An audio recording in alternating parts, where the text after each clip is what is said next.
Iniwan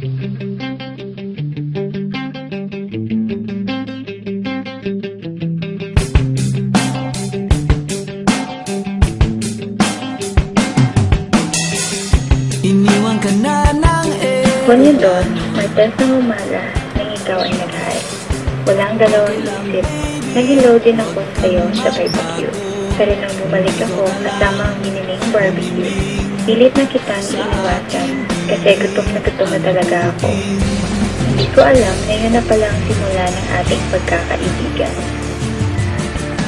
Isang linggo, pumunta ako sa HQ. Doon tayo muling nagkita. Pero meron kang kasamang iba. Isang babae. Ex mo yata. Nandun kayo. Hata naman ako busy magsindi ng lighter. Bakit hindi umapa yung lighter? Bakit? Eh kasi nagliliyab na ang puso ko. Nasunog pala.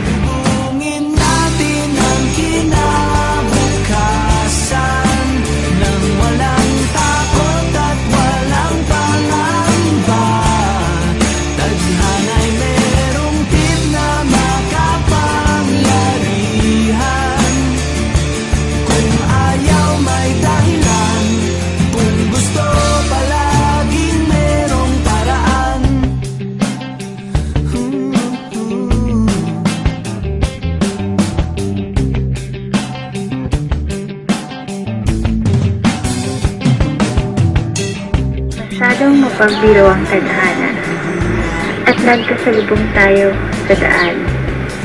Saan ka punta? Uwi. Uwi din ako. Sabay na lang tayo. Habang tayo ay naglalakad, bumili ako ng balon. Gusto ko sanang ipupok yun sa ulo mo, pero natakot ako sa dalang skateboard. Matigas kaya yun. Hindi ko namalayan na sa terminal na tayo. In fairness, mabait ka naman pala.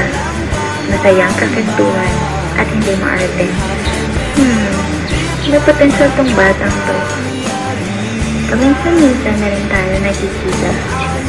Nag-checking sa SM, sabay kain ng paborito nating corn. Eto kayang dahilan ba't ang corny nating dalawa.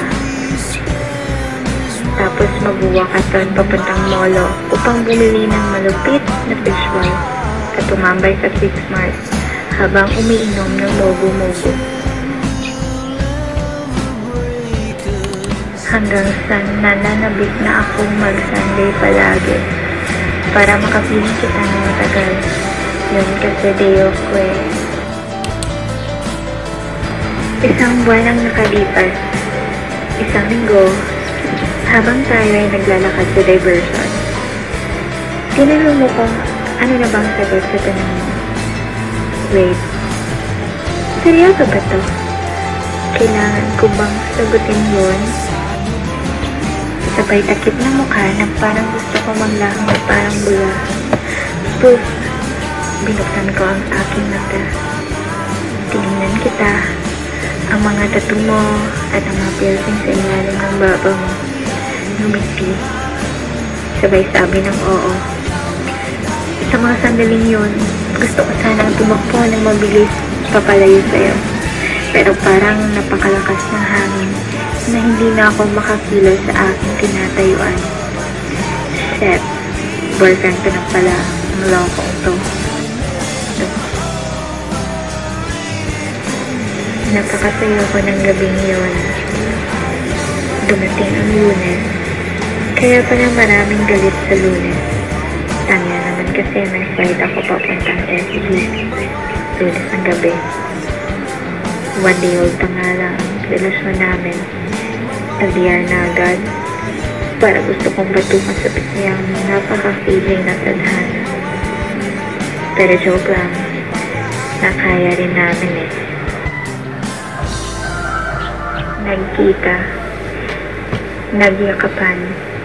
Nagsampalan ng feelings. Let's ka. Namiss kita ng sobra.